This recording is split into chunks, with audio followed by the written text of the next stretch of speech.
1971 সালের মহান মুক্তিযুদ্ধের সকল শহীদদের প্রতি গভীর শ্রদ্ধা জানাই।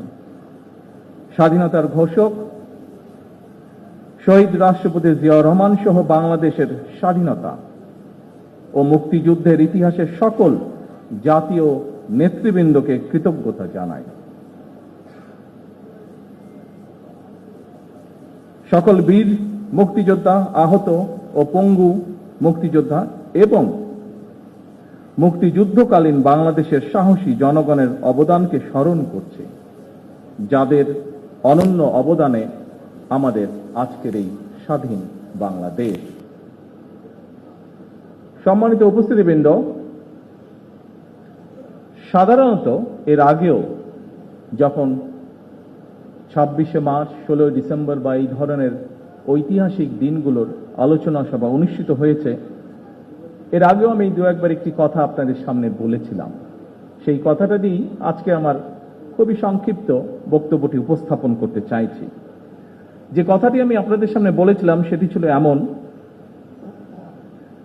সেটি হলো অতীত নিয়ে সবসময় পড়ে থাকলে এক চোখ অন্ধ, আর অতীতকে যদি আমরা ভুলে যাই তাহলে আমাদের দু চোখই অন্ধ।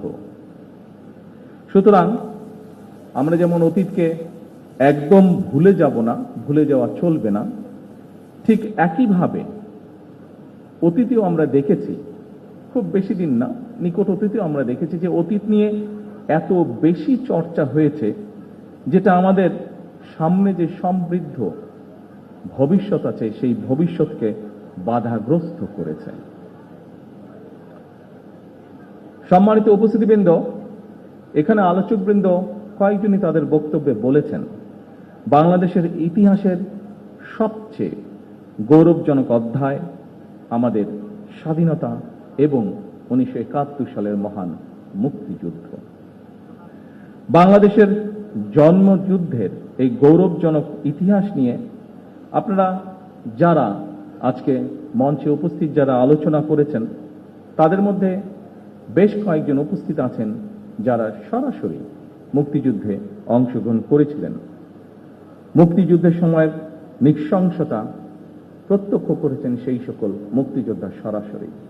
আমরা যারা ছোট ছিলাম বা আমাদের সাথে যারা ছিলেন, আমাদের থেকে একটু বড় ছিলেন, তারা আমরা বিভিন্নভাবে, সেটি মিডিয়া হোক, বই পুস্তকের মাধ্যমে, বিভিন্ন দলিলের মাধ্যমে আমরা সেটি দেখেছি।